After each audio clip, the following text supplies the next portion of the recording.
สวัสดีครับยิงนะครับมาโคครับวันนี้ร้านดอกเป็นร้านขายไรครับร้านอัดมุมครับเก็บที่กุ้งบางๆครับตอนนี้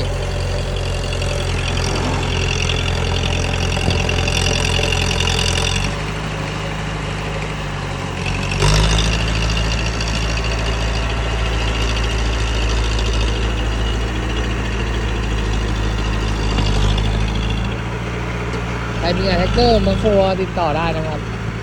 บ้านแถวโดนสมุทรสาครนครปฐมราชบุรีนะครับเพชรบุรีทุกจังหวัดครับรับหมดครับงานเยอะงานเยอะงานน้อย